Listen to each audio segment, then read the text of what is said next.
এই মর্মে শপথ করেছি যে সতত নিষ্ঠার সাথে সংগঠনের দায়িত্ব পালন করব।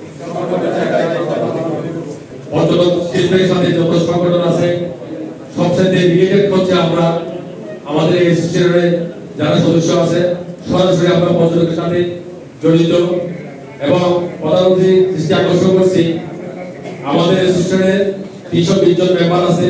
এই 320 জনের মেম্বার হচ্ছে গ্র্যাজুয়েট, সবাই শিক্ষিত। এখানে সদস্য হতে গেলে কমপক্ষে বিএ পাস হতে হয় এবং আপনার জ্ঞাতার্থ বলছি আমরা জন্মলগ্ন থেকে সংগঠনের সবসময় আমরা পর্যটনের সেবায় নিয়োজিত। পর্যটনের স্বার্থে আমরা সংরক্ষণ করি এবং মালিক পক্ষের স্বার্থে আমরা সংরক্ষণ করে থাকি এবং প্রশাসনকে আমরা সবসময় সহযোগিতা করে থাকি। আমরা তিনটা বিষয় খুবই খোঁজের মধ্যে থাকি। একটা হচ্ছে ট্রাভেলার যেটা হিজরা বলে, একটা হচ্ছে ভিক্ষু, একটা হচ্ছে টুপাই। এই তিনটা শ্রেণীর মানুষ আমাদেরকে অধিষ্ঠ করে কক্সবাজার পর্যটন শিল্পকে অধিষ্ঠ করে ফেলেছে। যেখানে পর্যটক যায় সেখানে গিয়ে টুপাইরা ডিস্টার্ব করে এবং ভিক্ষুরা ডিস্টার্ব করে। আবার প্রতিটা হোটেলে গিয়ে যারা হিজরা আছে তারা অতিরিক্ত করবে। এই তিনটা বিষয় নিয়ে আপনি একটু আমাদের দিকে নজর দিয়ে পর্যটন শিল্পের সাথে আপনি একটু বিবেচনা করবেন।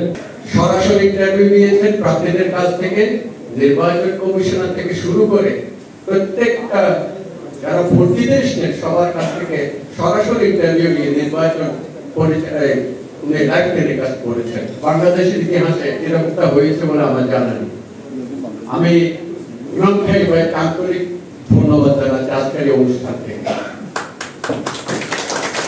আমাদের প্রত্যেকটা নির্বাচন যেন এইভাবে সবার কাছে গ্রহণযোগ্য করতে পরিচালনা করা হয়, আমি সবার কাছে উদাত্ত আহ্বান জানাই।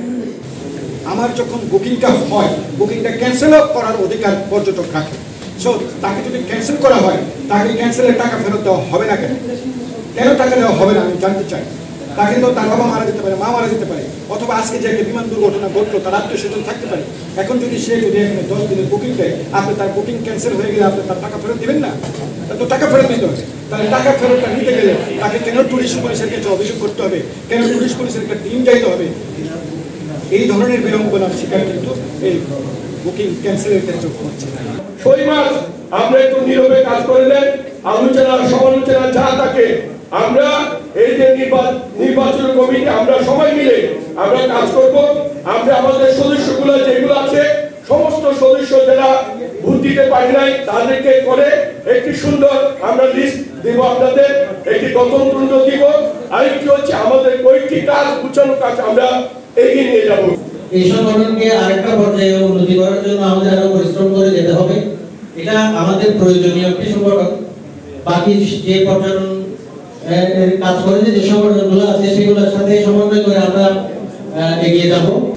বর্ণাঢ্য হওয়া উচিত। যত বেশি বর্ণাঢ্য হবে তত বেশি কাজের জন্য উৎসাহ পাওয়া যাবে এবং সবাই আমরা আশা করি আমরা উত্থলতার মধ্য দিয়ে একজন আরেকজনকে বরণ করে নেওয়ার মধ্য দিয়ে আজকে এই অনুষ্ঠানটি সফলভাবে সমাপ্ত হবে। এই সংগঠন দীর্ঘদিন ধরে কক্সবাজারের পর্যটন সভায় কাজ করতেছেন এবং তাদের ইন্টারেক্টিভিটি এ ধরনের ছিল সব ধরনের সংগঠনের সাথে সমন্বয় করে এই সংগঠন দীর্ঘদিন ধরে কাজ করে যাচ্ছে। এই জন্য আমি ব্যক্তিগত এবং আমার সংগঠনের পক্ষ থেকে সাধুবাদ জানাচ্ছি। আমাদের এই পর্যটন সেক্টরের চালিকা শক্তি হিসেবে আপনাদের ভূমিকা খুব গুরুত্বপূর্ণ। কারণ হচ্ছে আপনারা জানেন একটা যদি জাহাজ অথবা বোট চালাতে হয় সেখানে আমাদের যে মাঝির দায়িত্ব পালন করে সেই কিন্তু দিক নির্দেশনা দেয়। আমরা মালিক পক্ষ যারা আছে আপনাদেরকে হয়তো আমরা বোটের মতো তেলের যোগান দিতে পারবো, কিন্তু আমরা বোটের যোগান দিতে পারবো না। এটাকে আপনারা যদি শক্তভাবে না ধরেন তাহলে আমাদের বোট উল্টো পথে চলবে। আর আপনারাই কিন্তু আমাদের এই বোটের জোনকে সুন্দরভাবে পরিচালিত করেন।